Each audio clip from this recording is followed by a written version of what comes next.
अल्लाहु अकबर।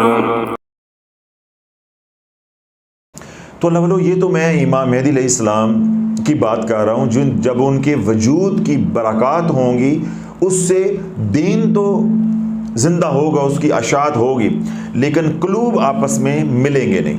तो जो सहाबा के दौर में क़ुलूब आपस में मिले हुए थे, वो उनके आमाल जो थे वो तो सो थे, वो हज़ूर अलैहिस्सलाम के बाबरकत वजूद की बरकत की वजह से भी क़ुलूब आपस में मिले हुए थे।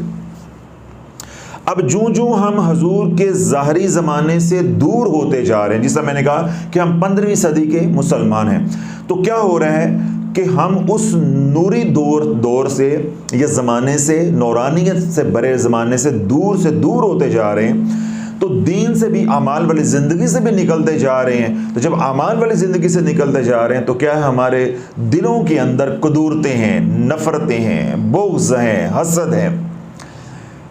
मैं मस्जिद नबी में बैठा हुआ था, तो 2-4 बुजुर्गान थे, कुछ साथी और पे साथ इकट्ठे हो गए। तो हम एक हमाम के पास बैठे हुए थे, उसकी दीवार के साए में, असर की नमाज के बाद। तो एक साहब आए तो आकर कहने लगे कि हज़रत मैं बड़ा परेशान हूँ, मैं बहुत परेशान हूँ। तो उन्होंने पूछा कि क्यों परेशान हो? तो वो साहब जो है वो अर्ज़ करने लगे, हज़रत मुझे समझ नहीं आती कि जब दीन का काम करते हैं, कौन सा काम करते हैं? दीन का काम करते हैं, अच्छा यानी काम करते हैं, बाहर वाले तो मुखालफत करें वो समझ आती है, अपने ही अंदर से मुखालिफ पैदा हो जाते हैं और वो रुकावट खड़ी कर देते हैं। तो जब घर में रुकावटें होंगी, मुखालफत होगी, तो बाहर हम काम जो है वो क्या करें? तो आपने बुज़ुर्गों ने एक बात इरशाद फरमाई कि जिसकी कोई मुखालफत नहीं है, मौला अली का कौल जो है उन्होंने नकल किया, तो फरमाया कि मौला अली ने फरमाया है कि जिस काम की मुखालफत नहीं है, याद रखो वो नेकी का काम नहीं है। जिस काम की मुखालफत नहीं है वो कोई नेकी का काम नहीं है। क्योंकि आपके बारगाह में एक साहब आए तो कहने लगे कि जी मैं जिस इलाके में आपने मुझे भेजा है सब लोग मेरे से वहाँ खुश हैं। तो आपने फरमाया तू तो मुनाफिक है। ये अलामत तो मुनाफिक की है। जिस बंदे के अंदर जितनी मुनाफिकत ज़्यादा होगी उससे उतने लोग राज़ी होते हैं। क्यों? वो अपने आप को लोगों के नफ्स की ख्वाहिश के मुताबिक बदल लेता है, डाल लेता है। तो जो बंदा जितना दीन पे होगा वो उतने असूल व ज़वाबित का पाबंद होगा। तो आज असूल को कौन असूल समझता है? आज तो लोग उसको अच्छा समझते हैं कि आपका नंबर है 15वां और आपको कहें यार मुझे पहले करवा दो। 15वें वाले को जो है आप पहले बुला लें और पहले वाले को छोड़ के उसका हक खा के उसका 15वें वाले का काम करवा दे। वो आपका माथा भी चूमेगा, आपको जाते हुए 150-500 देकर भी जाएगा और कहेगा यार इन्होंने मेरे से बड़ा तावन किया है, मेरी बड़ी इज्जत की है। यानी गुनाह करवा के, गुनाह करके वो क्या कह रहा है? बड़ा कमाल किया है, बड़ी इज्जत की। और अगर कोई बंदा वहां पे खड़ा है फरूक साहब की तरह का, वो कह रहा है कि भाई 1 नंबर का होता है 0-1, 1 के बाद 2 होता है और 1 के आगे 0 होता है। तो 15 तो बहुत दूर है। 15 14 के बाद आता है, 16 से पहले आता है। तो वो क्या कहेगा यार ये अड़ियल मजाज के हैं, ये बहुत बदतमीज़ हैं, इनको तो बस समझ ही नहीं आती। इतनी बार मैंने इसको कहा है, इसने मेरी बात का असर नहीं लिया। हालांकि देखिए उन्होंने बात असूल की है कि भाई तेरा 15वां नंबर है टोकन का, तो उन्हें 15वें नंबर पे आना है, पहले नंबर का पहले नंबर पे। तो हमारे यहाँ बिलखसूस पाकिस्तान के अंदर इस बात को इंतहाई अपनी इज्जत का अना का मसला समझा जाता है। हालांकि इस बात को काबिल तहसीन होना चाहिए कि भाई वो किसी का हक नहीं खा रहे। अब देखिए हमारे यहाँ भी होता है, क्लिनिक पे भी टोकन है, यहाँ भी टोकन होता है। तो क्यों हम सख्ती करते हैं कि भाई हम दीन का काम कर रहे हैं, किसी का हक खाएं? ये कौन सा दीन है? अपना हक छोड़ो नहीं, किसी का हक खाओ नहीं। हमारी एक सादा सी पॉलिसी है, लेकिन बहुत से लोग इस पॉलिसी से नालां होते हैं, इसको अच्छा नहीं समझते। वो क्या समझते हैं कि मैं दुनियादार हूँ, मैं डॉक्टर हूँ, मैं इंजीनियर हूँ, मैं फ़ौज से आया हूँ, मैं एस्टेब्लिशमेंट से आया हूँ, इंतज़ामिया का बंदा हूँ, या मैं हज़रत साहब के जानने वाला हूँ, मैं भी फ़लाँ जगह होता हूँ, तो मुझे ज़रा जल्दी करवा दो। हम क्या कहते हैं, हमें जल्दी नहीं है, आपने अपने वक्त पे ही आना है। तो वो लोग इस तरह के हमारे से क्या हो जाते हैं, इंतज़ामिया से भी नाराज़ हो जाते हैं और बिल वास्ता मेरे से भी नाराज़ होते हैं कि हज़रत साहब ने ऐसे जो है वो खादमीन रखे हुए हैं, बदतमीज़ हैं, ये किसी की बात नहीं मानते। भाई बात जो मनवा रहे हो तुम गलत बात माने तो फिर वो ठीक है, जब वो असूल की बात कर रहे हैं तो क्या हो गए हैं, वो गलत हो गए। तो अल्लाह ये जो बातें हैं हमारे माशरे के अंदर, घर घर के अंदर, माँ है वो असूल की बात करेगी तो औलाद खिलाफ हो जाएगी, बाप है घर में बड़ा है सरबराह है वो असूल की बात करेगा तो सारा कुंबा उनके खिलाफ हो जाएगा कि बाबा हर वक्त बोलता ही रहता है, हर काम में मुखालफत करे। ऐसी मोहल्ले के अंदर हैं, आप कोई अच्छी बात करते हैं, भले की बात करते हैं तो सारा मोहल्ला आपके खिलाफ हो जाएगा। मस्जिद है, मस्जिद में आप कोई लोगों को बात समझाते हैं उनके भले के लिए तो लोग आपके खिलाफ हो जाएंगे। खानका है, खानका में बात करेंगे तो लोग खिलाफ हो जाएंगे। दफ्तर है तो लोग खिलाफ हो जाएंगे। बाजार है तो लोग खिलाफ हो जाएंगे। ऐसी कोई सियासी जमात है उसमें आप हक का अलम बुलंद करते हैं तो लोग आपके खिलाफ हो जाएंगे। यानी जहां लोग रहते हैं ज्यादा तो उधर आप कोई हक की बात करते हैं तो किसी को अगर वो समझ आ जाती है उसके मतलब की है वो राजी हो जाएगा, तो जिसका मतलब पूरा नहीं हो रहा वो नाराज हो। इसलिए अल्लाह वालों आज घर घर के अंदर नफरतें, मस्जिद के अंदर नफरतें, हर खानका के अंदर नफरतें, हर तंजीम के अंदर नफरतें। इस्लामी तंजीमें हैं उनके अंदर 15-15 प्रेशर ग्रुप बने हुए हैं। किसी महल्ले की मस्जिद में चले जाएं, 3 बाबियां दा टोला इधर है, एक घुमन साहब की जमात है जनाब, घुमन साहब का टोला इधर है, ए कौन जी, ये चौहान साहब की फिक्र वाले सोच ने, ये 3 चौहान साहब वाले बेटे ने, अब फलां कौन जी, ए भट्टी साहब के लोग ने जी। यानी मस्जिद है वहां महज अल्लाह की इबादत के लिए आना है, वहां भी ग्रुप बंदी है। इमाम जो है वो बेचारा परेशान होकर कभी इधर देखता है, मैं भट्टी साहब की मननी है या मैं चौहान साहब की मननी है, मैं किसकी माननी है, या अपने अंदर की मानूं या कुरान और सुन्नत की मानूं, किसकी मानूं। तो क्या होता है कि नफरतें जो है ना वो इस कदर हो गई हैं कि हर बंदा अपनी चुदराहट चाहता है। तो जब चौधरी के सामने आप कलमा हक बुलंद करेंगे तो फिर सर जाने का तो इम्कान बढ़ जाता है ना, तो सर देने को हम तैयार नहीं होते। बसा औकात हम अपने ईमान के ज़ोर पे सूरत हाल को भांपते हुए या सूरत हाल को बसा औकात नज़रअंदाज करते हुए कलमा हक तो बुलंद कर देते हैं, लेकिन हमें ये मालूम नहीं होता इसके बाद क्या होना है। फिर हम क्या हो जाते हैं, परेशान हो जाते हैं कि हज़रत साहब दुश्मनों ने हमारी नाक में दम किया हुआ है, इनको कोई नकील डालने के लिए हमें अमल बता दें कि घर में मुखालफत है, मोहल्ले में मुखालफत है, हमसाए मुखालफत करते हैं, दुकान के बराबर वाले दुकानदार हैं यानी हमसाए हैं, उन्होंने हमारी ज़िंदगी अजीरन की हुई है, या हमारा रकबा है तो हमारे रकबे के साथ वाले हैं वो हमारी गाँव वाले मुखालफत करते हैं। तो यूँ हर बंदा कहीं ना कहीं हालत दुश्मनी के अंदर है, हालत दुश्मनी के अंदर। किसी की दुश्मनी मख्फी है और किसी की दुश्मनी खुल मखुल्ला है। लेकिन घरों के अंदर सास बहू की दुश्मनी दूसरे हफ्ते में शुरू हो जाती है, फिर चल सो चल। सास अपनी सियासत कर रही है और नंदे अपनी सियासत कर रही हैं और बहू अपनी सियासत पे लगी हुई है। शोहर जो है वो दरमियान में मलंग बना होता है, उसे समझ नहीं आती कि इन तीनों पार्टियों में सच्चा कौन है, मैंने साथ किसका देना है। वो जिसकी भी बात करता है ना तो वो जलील हो जाता है, हाँ ये अब बीवी का दुमछल्ला बन गया। अच्छा, अगर उससे करते, अब कितनी औरतें हैं वो अमल मांगती हैं, सब अमल दे दें कि ये मेरा बंदा अपने माँ बाप से अपनी बहनों से दूर हो जाए, तो मैं आगे से कहता हूं कि भाई दूर करने वाला अमल तो अमल नहीं होता, ये कोई अमल है नहीं हजरत साहब। वो कुछ दूर होगा तो बेहतर होगा ना, कुछ दूर होगा तो बेहतर होगा ना। अब जो माए बहनें हैं वो क्या कहती हैं कि जैसे हम शादी से पहले थे हमारे साथ वैसे ही रहे, ये उधर ना जाए। तो हर जगह दिल नहीं मिले हुए तो आपा धापी है, जिसका जहां हाथ पड़ता है वो हाथ डाल रहा है और अपना नफा जो है वो उठा रहा है। जो जो अल्लाह पे नफ़रतें बढ़ती जा रही हैं, हासदीन की तादाद बढ़ती जा रही है।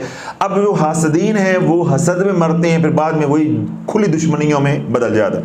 तो अल्लाह ने ये सारी बात मैंने इस तनाज़ुर में की है कि किसी की दुश्मनी हो अगर तो वो है कम दर्जे की, किस दर्जे की, कम दर्जे की, तो अल्लाह सबसे बेहतर ये है कि दुश्मनी को हवा ना दो। दुश्मनी को हवा देना ये दलेरी नहीं है, ये बहादुरी नहीं है। देखिए अल्लाह के नबी अलैहिस्सलाम का इरशाद पाक है कि जंग की तमन्ना ना करो, जंग की तमन्ना ना करो, जब फिर जंग मुसल्लत हो जाए तो मैदान छोड़ के भागो नहीं। हम क्या करते हैं कि हम जंग की तमन्ना करते हैं, लेकिन फिर जंग मुसल्लत हो जाती है तो फिर हम मैदान छोड़ के भाग जाते हैं। तो इसलिए पहले ही अल्लाह के नबी ने मना फरमा दिया कि जंग की तमन्ना ना करो। ये देखो दुश्मन है तो उसे नज़रअंदाज करो, हालात को इस सतह पे, इस नहज पे ना लेकर आओ कि वो खुली दुश्मनी में बदल जाए। पिछले दिनों में भी मैंने बयानात में ये नुक्ता समझाया और अल्हम्दुलिल्लाह लाखों लोगों ने उसको अप्रिशिएट किया, इस बात को समझा और कि ये बात बिल्कुल सही है।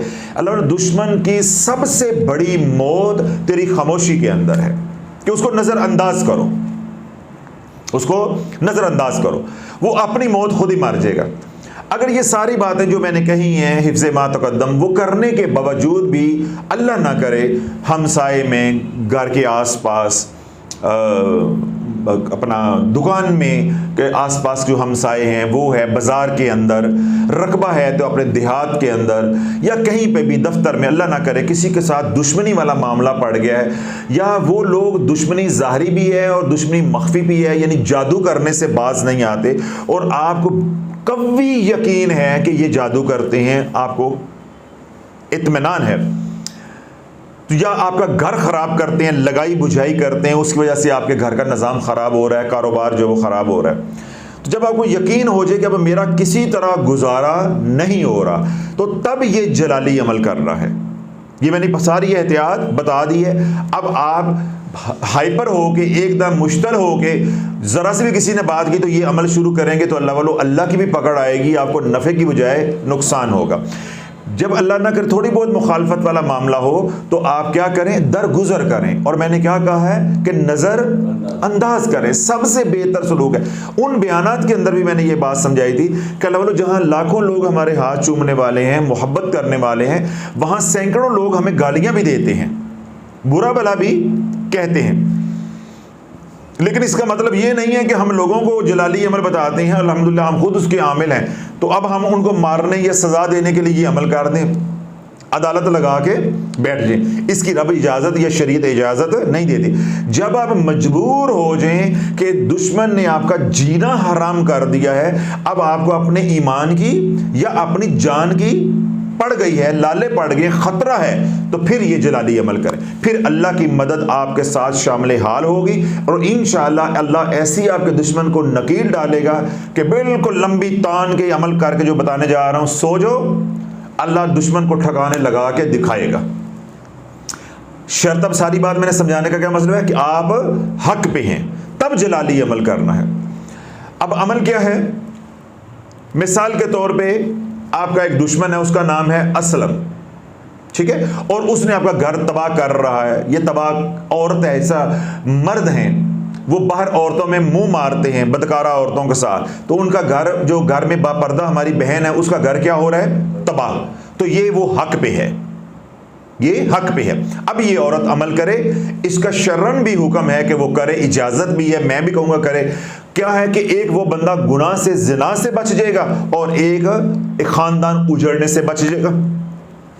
तो उस औरत का तसव्वुर करके, इसी तरह माँ बहन है, तो कोई औरत है, औरतें हैं, उनको बाहर के मर्द जो है वो तंग करते हैं, उनकी इज्जत और नामूस के साथ जो वो खेलते हैं। जिस तरह देहात के अंदर, छोटे शहरों के अंदर, गली मोहल्लों के अंदर होता है, कोई गरीब घर हो तो चार किसी के लड़के जो है वो जवान हो जाएं, बदमाश हो जाएं, फिर उनकी बच्चियों को तंग करते हैं।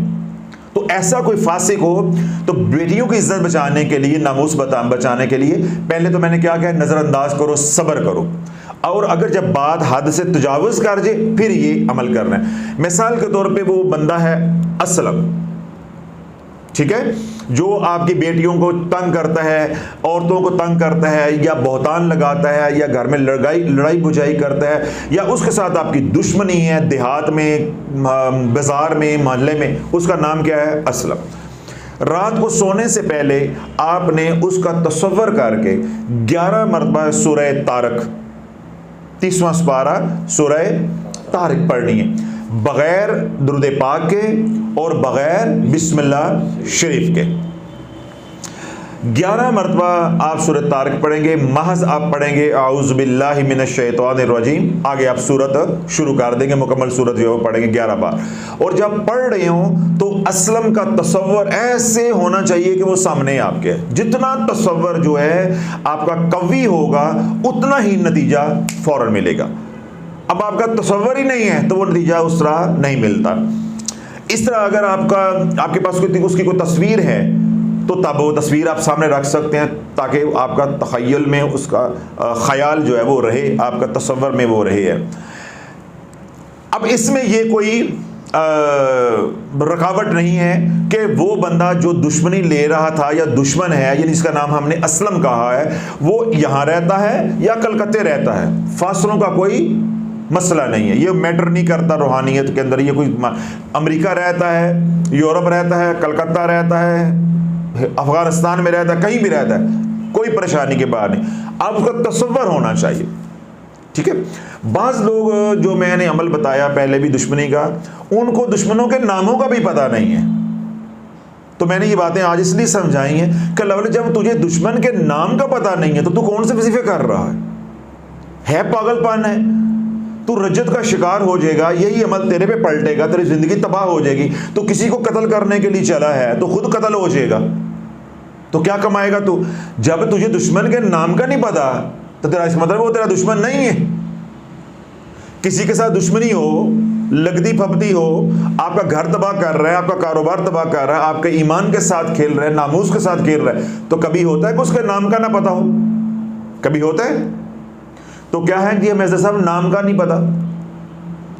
अच्छा, फिर एक सवाल आ जाए, हज़रत साहब अगर दुश्मन एक से ज़्यादा हों, भाई अगर सारा घर ही है, आपको यकीन है कि ये 2 लोग हैं, 3 लोग हैं, 5 लोग हैं, ये टोला है जो हमारे ख़ानदान को बर्बाद कर रहा है, तो फिर आप कर सकते। हाँ, उसमें थोड़ी सी मैं वजाहत करूँगा आगे कि उनको कैसे नकील डालनी है अगर एक से ज़्यादा लोग हों। अल्लाह वालों देखें, 5 लोग भी आपको बर्बाद करने पे तुले हुए ना, उसमें सरगन्ना एक ही होता है, तो वो मुजरम है बड़ा जिसने उन 4 को भी अपनी बातों पे लगा के नफरतें उनके दिलों में भी डाली और आपका मुखालिफ बना दिया।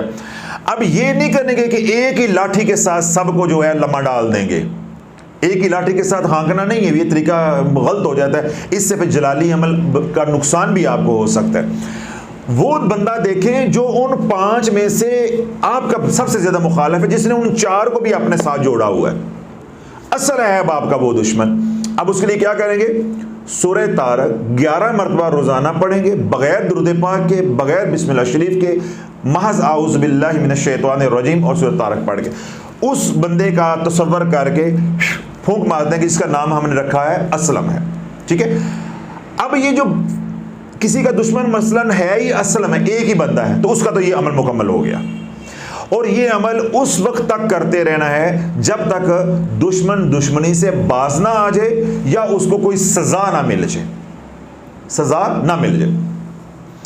अब आपको ये नतीजा 1 दिन में भी मिल सकता है, 2 दिन में भी मिल सकता है, 1 महीने में भी मिल सकता है, 2 महीने में भी मिल सकता है। इसलिए इन अमाल की मुद्दत नहीं होती कि भाई 20 दिन करना है, 50 दिन करना है, 21 दिन करना है, 40 दिन करना है। ये इन्हिसार होता है कि आप हक पे कितने हैं और आप मुखलस कितने हैं और आपकी जो तसव्वुराती या तख़य्युल की कुव्वत है वो कितनी है, आपकी रूहानी ताकत कितनी है, और अल्लाह की मदद उसी के मुताबिक आएगी।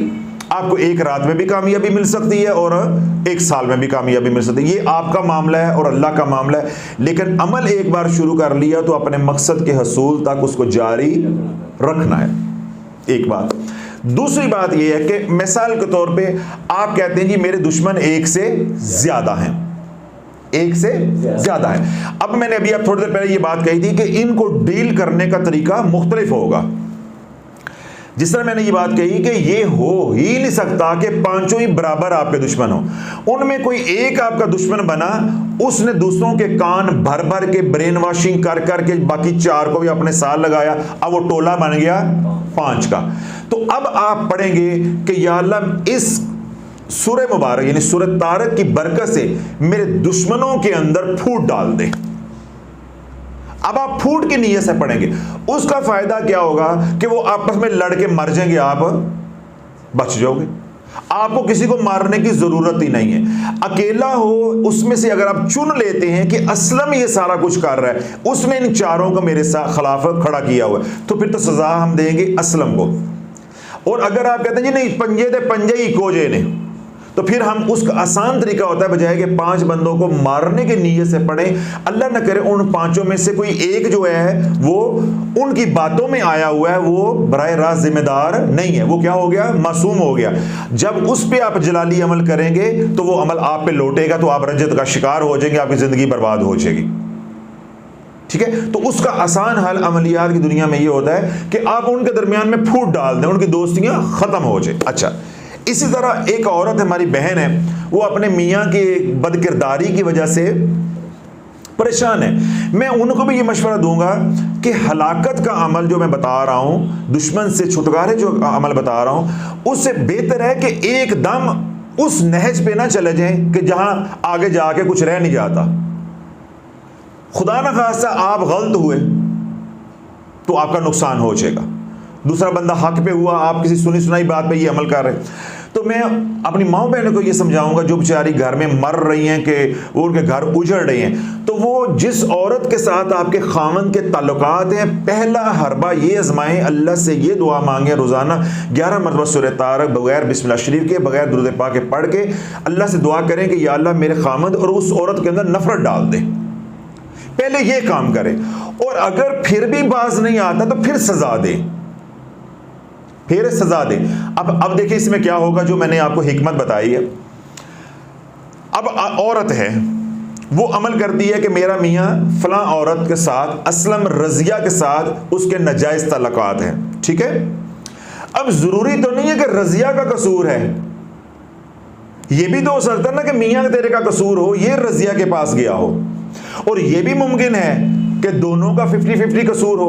अब तू जब हलाकत का अमल करेगी तो तेरी नीयत क्या है कि रजिया फटे चढ़े, तो फैसला तो अल्लाह ने करना, तेरे फैसले तो नहीं चलने, तो तेरा मियाँ भी फटे चढ़ेगा। फिर अब तूने वजीफा पढ़ा, मियाँ 4 बजे पे पड़ गया, उसको फालिज हो गया, या और कोई उसके गुर्दे रीनल फेलियर हो गया, या और कोई मसला हो गया, हार्ट अटैक हो गया, या हादसा हो गया, तो तुझे क्या मिला? अगर बाहर वाली औरत जो है वो उसको नुकसान पहुंचा, तेरे अपने घर को भी नुकसान पहुंच गया। अब क्योंकि ये तो जो बंदा मुतासरा होता है उस बेचारे को इतना मालूम तो नहीं है, ये तो अंदर के मामलात हैं, इरादे अल्लाह जानता है कि रजिया का कसूर है या असलम का कसूर है या दोनों का बराबर बराबर का है। तो इसलिए मैं कहता हूं कि अपने मामलात को उस नहज पे ना लेकर जाया करो कि जहां से वापसी मुमकिन ना हो। तो पहले इस अमल को क्या हम आजमाएंगे कि या अल्लाह इन दोनों के अंदर तोड़ कर दे, नचाकी कर दे, नफरत डाल दे, बदतफाकी डाल दे। जब आपस में वो रजिया असलम को छोड़ देगी तो तेरा घर बचेगा। अब आपका यहां आप अमल दुश्मनी वाला जो है उसको हलाकत के नीयत से इस्तेमाल कर सकते हैं कि तेरा मियाँ उसको छोड़ चुका है, वो औरत नहीं अब छोड़ रही, वो औरत नहीं छोड़े। जिस तरह लाहौर से एक खातून ने मुझे बताया बिलवास्ता तौर पे कि मेरी रिश्तेदार है, तो उसके साथ मेरी सास मेरे मियाँ की शादी करना चाहते। जिस तरह कज़न मैरिज पहले होती है, नाम रखे होते हैं ना कि ये तेरा ते है, मेरा ਤੁਹਾਡੀ कुड़ी है, शादी हो गई थी, एंज हो गई, जिस तरह ख़ानदान में होता है। तो जब बच्चे पढ़ जाते हैं फिर हालात बदल जाते हैं, इंसान ऊंच नीच हो जाती है, तो लोग फिर मुतनफ़र हो जाते हैं, आपस में करते नहीं, बाहर कर लेते हैं। अब उसकी सास की अभी भी ये नीयत और इरादा है कि मेरी भांजी जो है या भतीजी हुए है वही आ जाए तो दूसरी शादी उसके साथ, हालांकि वो बच्चों वाली है। तो वो क्या करती है, उसको मौका देती है, जानबूझ के घर बुलाती है, फिर अपने बेटे को ड्राइंग रूम में भेज देती है, वो अंदर से कुंडी लगा के बच्चों के साथ अंदर बैठे हुए हैं, उस खातून के साथ अंदर तन्हाई में, ये बाहर बेचारी कुड़ रही है। अब जब यहाँ इस तरह की सूरत हाल हो तो फिर आप नियत कर सकते हैं कि रजिया को फटे लगाना है, क्योंकि वो घर आ गई है। अब एक मामला बाहर का था, अभी इतना हौसला बढ़ गया है कि वो घर ड्राइंग रूम में आके कुंडियाँ लगाना शुरू हो गए। तो अब आपको शरीयत भी हुक्म देती है, जब डाकू चोर घर में आ जाए तो फिर आपने नमाज नहीं देखनी, कुरान की तलावत नहीं देखनी, फिर नेजा उठाना है, तलवार उठानी है, फिर बंदूक उठानी है, ठीक है ना। फिर तो शरीयत इजाजत देती है। अब एक आदमी नमाज पढ़ रहा है तो घर में डाकू आ जाए तो वो नमाज पढ़ता रहेगा। औरत के लिए क्या हुक्म है, हंडिया जल रही हो तो वो नमाज पढ़ रही है तो वो नमाज को तोड़ दे, हंडिया को बचाए। अब एक औरत की हंडिया जल रही है तो अल्लाह इजाजत दे रहा है कि नमाज तोड़ दो, तो एक औरत का घर तबाह हो रहा है तो अल्लाह उसको इजाज़त देगा ना, जो ड्राइंग रूम में आकर कुंडी लगा के बैठी है, इन गुत्तों फाड़ के बाहर कट। अब ये अल्लाह करने का वक्त नहीं है, अब ज़रबे लगाने का, दो लगाने का वक्त है। तू मेरे पे भरोसा कर और टूट पड़। तो फिर शरीयत इजाज़त देती है। तो पहला मेरा अर्ज़ करने का मकसद ये है, वो तमाम हज़रात जो दुश्मनों की दुश्मनी से, हासदीन के हसद से और शरीर जिन्नात या शरीर इंसानों के शर से मजबूर हुए हैं, पहले वो अमल ये करें पहली सतह का कि जो जो उनके दुश्मन हैं उनका तसव्वुर करके या अल्लाह इनमें बदतफाकी डाल दे, इन्होंने अपनी पा दे, पहले गेर पे रहे। और अगर वो बदतफाकी टूट भी गए हैं फिर भी उनमें असलम बाज नहीं आ रहा, वो 4 तो दफा हो गए हैं लेकिन वो असलम बाज नहीं आ रहा, फिर आप अगले मरले पे जाएं, फिर उसका तसव्वुर करके रात को 11 मरतबा जो है सोने से पहले सूरह तारक 30वां पारा बगैर दुरूद पाक के, बगैर बिस्मिल्लाह शरीफ के पढ़ के उसका तसव्वुर करके फूंक मारे। और ये अमल उस वक्त तक जारी रखना है जब तक दुश्मन दुश्मनी से बाज ना आ जाए। इंशाअल्लाह अज़ीज़ आप देखेंगे अल्लाह वालों, अल्लाह ऐसी नकील डालेगा कि तबीयत रवा थी वैसी 7 नस्लों को वसीयत करेगा कि इनको कुछ ना कहना, ये जो कुछ पढ़ते हैं ना इनके पीछे शाफी का हाथ है और शाफी के ऊपर कमली वाले का हाथ है। इंशाअल्लाह ऐसा ये मुजर्रब अमल है, ऐसी तबीयत अल्लाह सेट कर देगा। लेकिन मैंने सारी शराइत खुल के बताई हैं ताकि कल क़यामत के दिन आप ये हथियार गलत इस्तेमाल करेंगे तो जवाब आपने देना है, लाला मैंने कोई जवाब नहीं देना। मैंने हर बात खुली और नंगे तरीके के साथ बता दी है कि पहले आपने तहकीक करनी है कि क्या वाकई इसको मारना, सजा देना शरअन जायज़ है। अगर आप समझती हैं मैं हक पे हूं, जैसा मैंने मिसाल दी, एक बहन है उसके 2-4 मासूम बच्चे हैं, मियाँ बाहर रंगरलियां मना रहा है, वो बेचारे किधर जाए, अब उनको रोटी पानी, उसका घर का निज़ाम, वो किधर जाए, वो अपनी ज़रूरतें कहाँ पूरी करे, तो वो हक पे है। इस तरह के जो केस, अब ये नहीं है कि सास जो है वो पढ़ना शुरू कर दे कि मैं बहू को सजा देती हूँ, बहू पढ़ना शुरू कर दे कि घर में मेरी सास जो है वो दखल अंदाजी करती है तो मैं इनको सजा देती हूँ या इनमें मैं बदतफाकी डालती हूँ। तो अल्लाह बोलो ये इस अमल को जायज़ तरीकों में शरन जहाँ जायज़ है वहाँ इस्तेमाल करना है और आपको यूँ रिज़ल्ट मिलेगा, यूँ रिज़ल्ट मिलेगा इंशाअल्लाह। 2-4-5 दिन के अंदर रिज़ल्ट मिलेगा। लेकिन फिर भी मैं दिनों का तयन नहीं कर रहा, मैंने साफ कहा है कि चाहे साल लगे, चाहे महीना लगे, चाहे 4 दिन लगे, ये आपके ऊपर है और आपके फैसले के ऊपर है और अल्लाह की मदद के ऊपर है। आखिरी बात और बहुत ही अहम बात, देखिए जिस तरह सोशल मीडिया पे बयानात मेरे जब से जा रहे हैं पिछले 7 महीनों से, अल्हम्दुलिल्लाह सुम्मा अल्हम्दुलिल्लाह, जो सुनने वाले हैं उनको रूहानियत का शऊर आ रहा है कि वज़ाइफ कैसे करते हैं या वज़ाइफ की शराइत क्या होती हैं। और अल्हम्दुलिल्लाह हज़ारों लोगों ने घरों से रसाले को निकाला है, जो गलत वज़ाइफ पढ़ रहे थे उन्होंने तौबा की है। मैं जब भी कमेंट सेक्शन पे बैठता हूँ स्टूडियो पे तो मुझे इतनी खुशी हो रही थी वो देख देख के, बाज़ लोगों ने लिखा होता है हज़रत साहब मैंने तौबा कर ली है, तो मुझे इतनी खुशी हो रही थी जैसे मैंने तौबा कर ली है। कि असल हमारी ये फ़ीस है, ये जो हम 5-5 घंटे बयानात कर रहे हैं, हर हफ्ते में 16-17 घंटे रिकॉर्डिंग होती है, बयानात हो रहे हैं, तो हमें उसकी वो फीस मिल रही है। अब हमें उसका मुआवजा अल्हम्दुलिल्लाह मिलना शुरू हो गया है। पहले महीना तो मुखालफत थी, वो एक ही हो गया है। पहले तो लोग एकदम बौंतर गए थे ना कि एक ही हो गया है, ये कौन सा शाफी आ गया जो कहता है ये भी ना करो, ये भी ना करो, तुम्हारे मसले इस वजह से बने, ये जादू से नहीं है। अब अल्हम्दुलिल्लाह लाखों लोगों को मेरी बात समझ आना शुरू हो गई, अब उनकी ज़िंदगियां बदल रही हैं, अब हमारे बाजू बनते जा रहे हैं। अब लोगों को शऊर आया है, पहली बार लोगों को पता चला है कि इस अमल के साथ ना बिस्मिल्लाह पढ़नी है तो ना दुरूद पढ़ना है। वरना पहले महीने तो लोग ऐसे उछल उछल के मुझे पढ़ते थे जैसे खाने को पढ़ते हैं, एक एड़ा वजीफा है जितना बिस्मिल्लाह भी नहीं पढ़नी था, जितना दुरूद पाक भी नहीं पढ़ना। फिर जब लोगों को समझाई ये बात, भाई हमने इंतकाम लेना है तो साथ दुरूद पढ़ेंगे उसका ताल्लुक रहमत के साथ, साथ रहमान और रहीम को बुलाएंगे उसका ताल्लुक रहमत के साथ। तो जहाँ रहमत होती है वहाँ गज़ब नहीं होता, तो हम तो गज़बनाक हो रहे हैं। फिर मैंने दलील दी कि जब तकबीर डाली जाती है तो वहाँ दुरूद नहीं पढ़ा जाता। जब तलवार चलाई जाती है तो नारा तकबीर लगाया जाता है, वहाँ दुरूद नहीं पढ़ा जाता। फिर लोगों को अल्हम्दुलिल्लाह बात समझ आई है कि भाई ये रूहानी दुश्मनी हम ले रहे हैं तो हमने दुश्मनों को मारना है, वहाँ दुरूद नहीं पढ़ना, ना ही रहमान और रहीम अल्लाह की इन सिफात को पुकारना है। उसका फैज़ान आएगा तो अमल मुयस्सर नहीं होगा, वो अमल जलाली है वो मुतदल हो जाएगा या जमाली में वो बदल जाएगा। ये अल्हम्दुलिल्लाह लोगों को शऊर आया। आज इस तरह जो पहले लोग सुनते हैं आज वो ये अमल सुनेंगे उन्हें कोई इश्काल पैदा नहीं होगा। तो फिर भी मैंने बात को दोहरा दिया जो नए सुनने वाले हैं ताकि उनको भी ये बात समझ आ जाए। पहली बात। दूसरी और आखिरी बात, इन बयानात से अल्हम्दुलिल्लाह जो पुराने सुनने वाले लोग हैं, जो 3-3.25 लाख लोग अल्हम्दुलिल्लाह 7 महीनों में हमारे साथ जुड़े हैं, उनको इस बात का पहली बार इल्म हुआ है कि हसार भी कोई चीज़ होती है।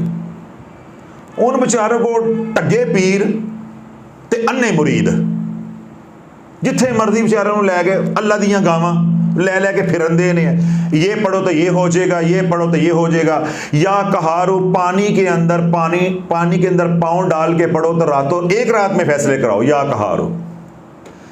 अल्लाह वालों, मैं कहता हूँ पता नहीं हमारे कौन से गुनाह थे कि ये जुब्बे दाढ़ियों वाले बज़ाहिर ये अल्लाह वाले नज़र आने वाले लोग इस उम्मत के ऊपर मुसल्लत हो गए। मैं कहता हूँ किसी आलम की बात नहीं कर रहा, ये आलम का मैदान नहीं है, किसी आमिल जाग रहे हैं, मैं पूरे सोशल मीडिया को भी ललकार रहा हूं, उनको भी चैलेंज कर रहा हूं, किसी आमिल के पास चले जाएं, किसी आमिल के पास, आमिल कामिल नहीं, एवं जिन्हें एक हफ्ता किसी आमिल दे कोल बैठा होवे, कोई किताब ना उसने पढ़ी हो, कोई किताब ना पढ़ी हो, किसी की शागिर्दी ना की हो, बस किसी अल्लाह वाले के पास, किसी आमिल कामिल के पास वो हफ्ता 10 दिन बस आया गया हो, उस बंदे से जाके पूछो कि या कहारू का जिक्र करूं तो कड़ा देने की ज़रूरत है, या मैं 1.25 लाख मरतबा या कहारू पढ़ा है, एक रात में मैंने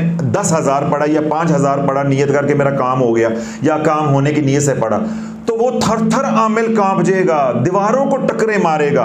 अब लोग अहले इल्म अल्हम्दुलिल्लाह जो आमिलीन हजरात या रूहानियत से वाबस्ता जो लोग हैं वो मुझे सुनते हैं, वो ये कहते हैं हजरत साहब ये बातें हम लोगों को पहले कहते थे, लोग हमारी सुनते नहीं थे, और आप क्योंकि आपका लहजा, आपका बात करने का अंदाज, आपका खींचना इतना सख्त है कि आप इनको झंझोड़ के निकाल रहे हैं, क्योंकि आप इनको चौराहे में नंगा करके खड़ा कर देते हैं, इसलिए इनको आपकी बात समझ आ रही, हमारी बातें इनको समझ नहीं आती थी, हम भी रोकते थे इनको।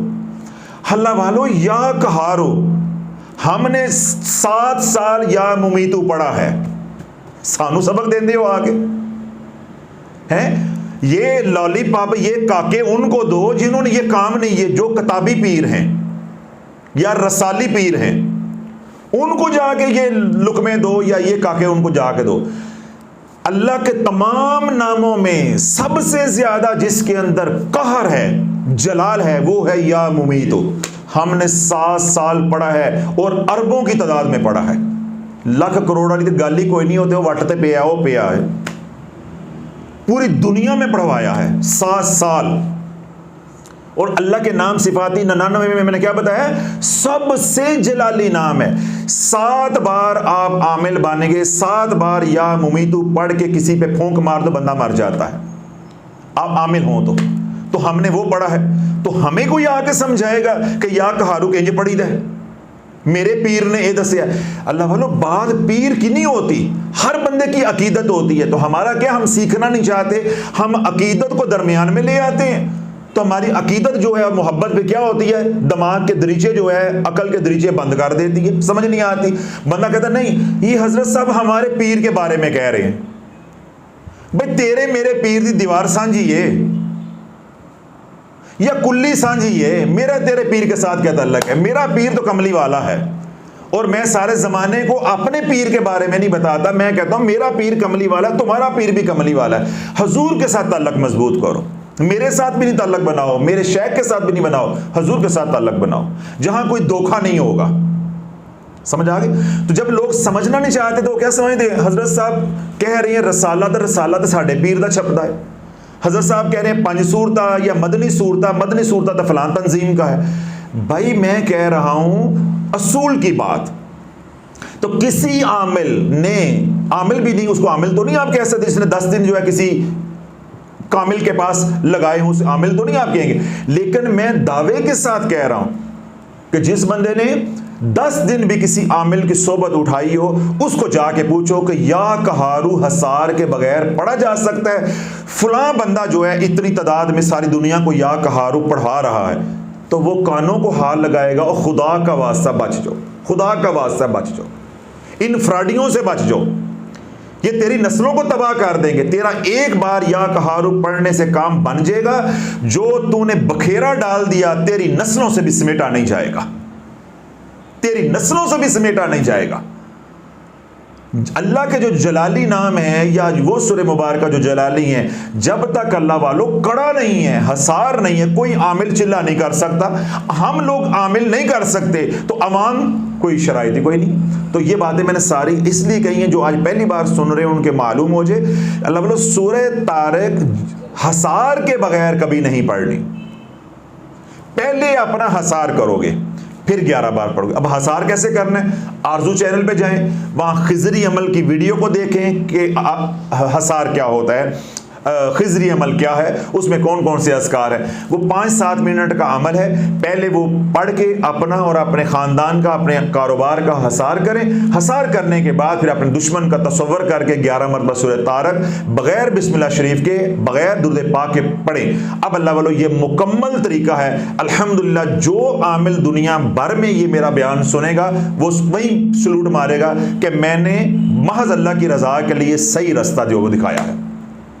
ये मुकम्मल तरीका है। अब आपको जलाली अमल से कोई नुकसान नहीं होगा इंशाअल्लाह अज़ीज़। आपने अपने अमल को समझ दे दी है कि ये जो अनवार व तजल्लियात सूरह तारक के हैं, ये इस दुश्मन को जाके हलाक करें। समझ आ गई? अब मैं आपको बात समझा देता हूं दोबारा। समंदर है या पहाड़ों के ऊपर जो बर्फ होती है, वहां से क्या निकलता है? दरिया। दरिया अब पानी ऊपर से उतरा, उसका क्या कहते हैं? खुदरी कहते हैं। जो पहाड़ों के ऊपर से पानी उतर रहा होता है, ऊपर से उतरा, अब कोई ऐसे पानी बह रहा है, कोई इधर पानी बह रहा है, फिर क्या होता है आगे जाके उसको एक समत दी जाती है, बंद बना के वो फिर पानी क्या हो, उसका बहाव एक शक्ल अख्तियार कर लेता है, उसको हम क्या कहते हैं? दरिया। फिर उस दरिया में बहाव ज्यादा हो या कहीं और पानी देना हो तो उसमें से क्या है? टर्मिनल ब्रांचेस निकाली जाती हैं, उनको हम क्या कहते हैं? नहरें। तो पानी को आप एक रास्ता दे रहे हैं, तो पानी उसी तरह हरकत करता करता जा रहा है। जिस तरह बारिशों का पानी आया वो दरियाओं में आया, पहाड़ों से, हर जगहों से, चश्मों से सारा पानी दरियाओं में आया, फिर दरियाओं से में होता हुआ वो क्या होता है? समंदर में गिर जाता है। और जब उसको समत नहीं मिलती तो पानी फैल जाता है, उसका नाम क्या होता है? सैलाब। तो सैलाब क्या लेकर आता है? तबाही। ए अकल के अंधो, तुमने कौन से पीर पकड़ लिए हैं? जब तुम, ये मैं पानी की बात कर रहा हूं, इसका मेरे रब के अनवारो तजल्लियात से कोई मवाजना ही नहीं है। ये तो मैंने समझाने के लिए मिसाल दी है। जब तुम या मुमीतु या जब्बारू या कहारू या इस तरह के जलाली इस्म की ज़रबें लगाओगे, उसके अनवारात पूरी कायनात में फैलेंगे, हर तरफ तबाही लेकर आ जाओगे, हर तरफ तबाही लेकर माशरा तबाह हो जाएगा पकड़ के। और यही बात आज हमारे साथ हुई है। तो क्या होगा कि जब आपने हसार कर लिया तो आपने अनवारो तजल्लियात को मुक़य्यद कर दिया कि ये तमाम अनवारो तजल्लियात मेरे दुश्मन के ऊपर जाके गिरने हैं, तो ऐसे रिजल्ट मिलेगा। समझ आ गई? तो जब वो अनवारो तजल्लियात बिखरेंगे, मैंने जिनसे ये बात सीखी, यानी मुझे मालूम हुई, वो लफ्ज़ बोलते कि डॉक्टर साहब एक खिंड वेसन, खिंड ना वो सराइकी में कहते हैं, बिखर जाएंगे, फैल जाएंगे। तो मुझे क्योंकि वो लफ्ज़ समझ नहीं आता था, तो मैं कहता था की कहते हैं बार बार खिंड वेसन, खिंड वेसन। तो मैं परेशान होता था कि ये क्या कहते हैं। तो फिर मुझे बाद में समझ आई कि ये खिंड खिंड कहते हैं, इसका मतलब है कि ये डिस्पर्स हो जाएंगे, फैल जाएंगे, मुंतशर हो जाएंगे। तो जब आप मुंतशर कर देंगे अनवार व तजल्लियात को, तो उनकी वो कंसंट्रेशन नहीं रहेगी, वो ताकत नहीं रहेगी। अब मैं और आसान कर देता हूं। अब वो टॉर्च होती है ना, तो आप उसको आगे से घुमाते जाएं तो उसका जो लाइट निकल रही उसका बीम चौड़ा होता जाता है, वो लाइट सारी फैल जाती है, तो वो इतनी लाइट तेज नहीं रह जाती।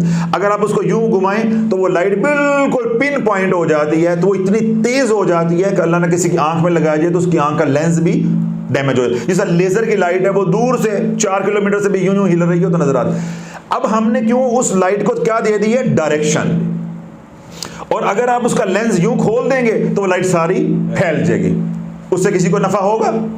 नहीं होगा। अब देखिए ये मोबाइल है, इसकी हम जब टॉर्च ऑन करते हैं तो उसकी लाइट बिल्कुल ऐसे फोकस होके आती है। हमने कोई चीज रात को पढ़नी हो तो हमें कितनी आसानी हो जाती। अगर उसके अंदर लेंस लगा दें वो सारी यूं फैल जाए तो सारे कमरे में रोशनी मदम हो जाएगी, नफा किसी का भी नहीं होगा। बेनही जब आपने वज़ाइफ को, जलाली अमाल को हसार के बगैर पढ़ा, जिस तरह लोगों ने आयत करीमा पढ़ा, 5 सूरता पढ़ा, मदनी वज़ाइफ पढ़े, रसाले पढ़े, डिंगे सीधे वजीफे पढ़े, सोशल मीडिया चैनल से लेके वज़ाइफ पढ़े, औरतों ने तबाही नहीं तबाही लानदार शौक पूरा करता, रज के चाल आए ने, मामा ने नस्लें तबाह कर दी, अपनी औलादें तबाह कर दी, बनाते बनाते औलादें तबाह कर दी। अब शाफी के बयान सुनती हैं, हुन मुंह ते दुपट्टा पा के नहीं जाविए किथे। इस बंदे ने, काले सूट वाले ने, काली पगड़ी वाले ने सानू घर रहने दे काबल नहीं रहने दा कि मुंह वखान दे काबल नहीं रह गए। अब जाहिर बात है उनके बच्चे आगे कोसने देते, मां तू सिरे चढ़ी है, तू नमाज रोजे तक रहती, कुरान की तलावत तक रहती, हुजूर पे दरूद तक रहती, इस्तगफार तक रहती तो घर भी सीधा होता। आप भी उजड़ी हैं तो सानू भी नाल ले बैठी, सानू भी उजाड़ देता है। तो अब अल्लाह, जब आपने हसार कर लिया तो आपने क्या किया? सारे सूरह तारक के जो अनवारो तजल्लियात हैं उनको आपने क्या कर लिया? मुक़य्यद। अब वहां से आप निकालेंगे नहर, वो क्या है? इन्नमल अमालु बिन्नियात। हमने नियत की है कि या अल्लाह इस सूरह तारक का जलाल किस पे पड़े? असलम के ऊपर।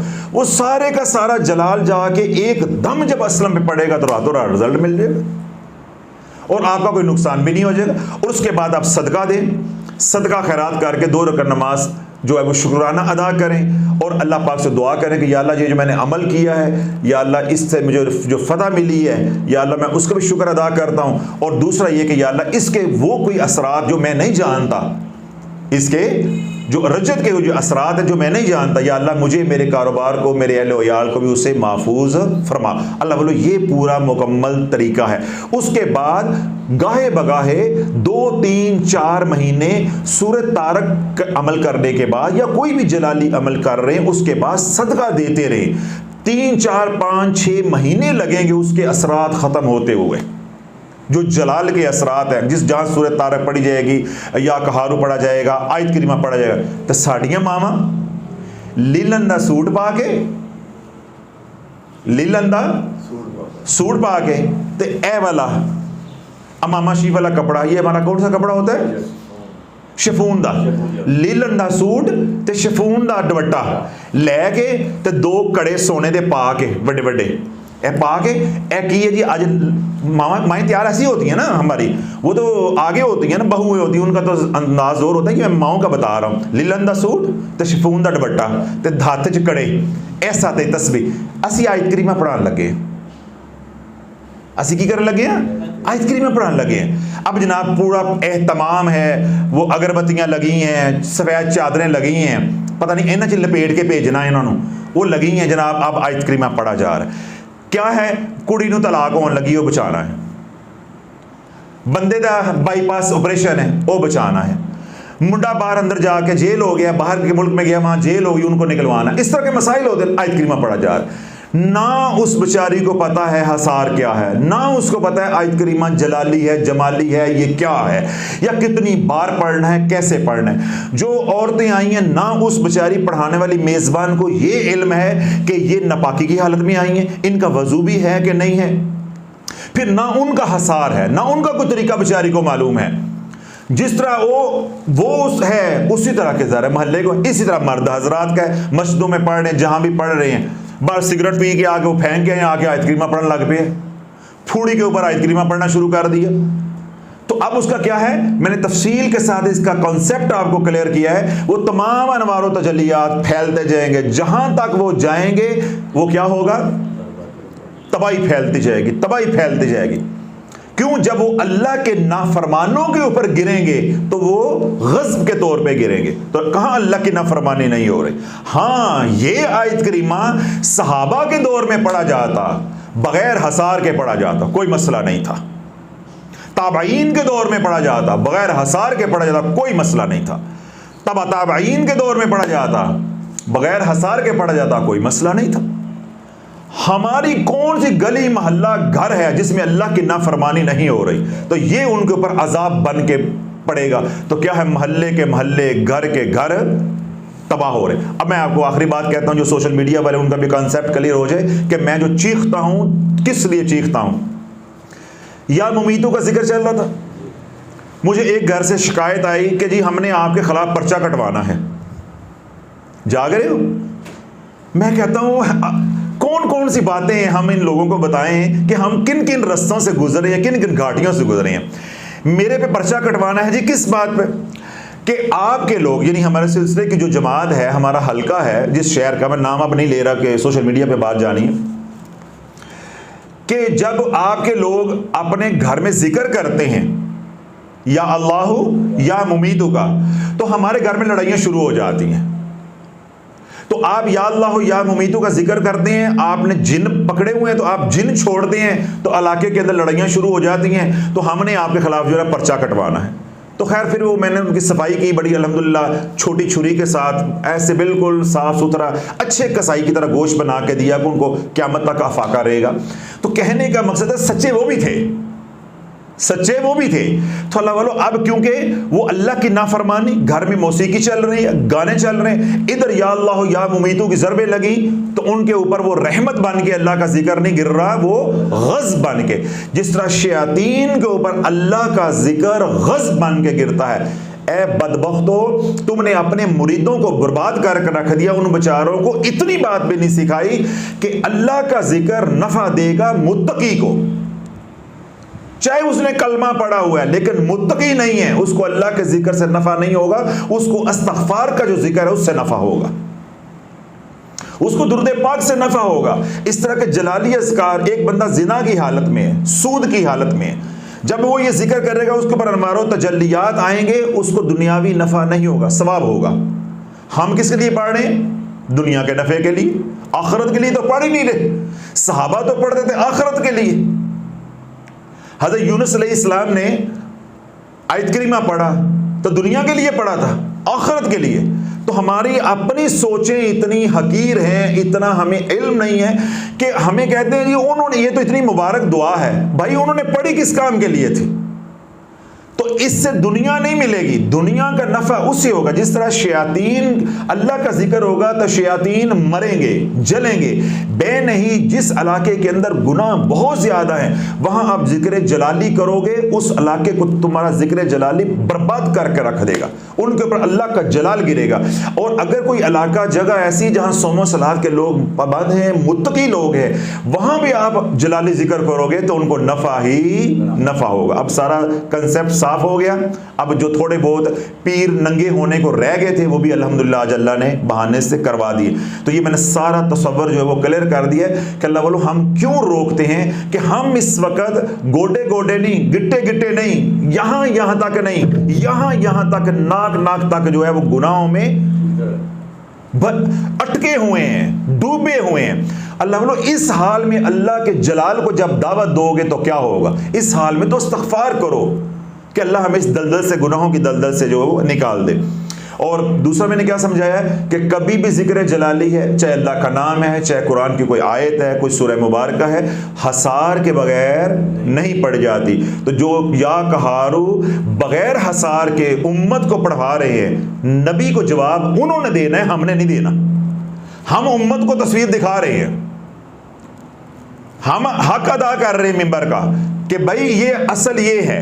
और हम ये भी नहीं कह रहे कि हम कोई अथॉरिटी हैं, हम कोई हरफे आखिर है। मैंने तो चैलेंज के साथ कहा है कि जिसने 10 दिन भी शागिर्दी की हो अपने उस्ताद की, उस बंदे से जाके पूछो कि जलाली अमल हसार के बगैर किया जा सकता है, वो कहेगा नहीं। फिर उससे पूछो कि या कहारू या जबारू या मुमीतू ये जलाली हैं, ये जमाली, वो कहेगा जलाली हैं। तो जब जलाली किया नहीं जा सकता तो तुम कैसे किए जा रहे हो? तो करवाने वाला कैसे करवा रहा है? एक बार तो काम हो जाएंगे, बाद में करने वाले का काम हो जाएगा, और वही कुछ हो रहा है। तो सूरह तारक 11-12 पढ़ेंगे बगैर बिस्मिल्लाह शरीफ के और बगैर दुरूद पाक के और खिजरी अमल का हसार करके। उस वक्त तक पढ़ेंगे जब तक का मकसद हासिल नहीं हो जाता।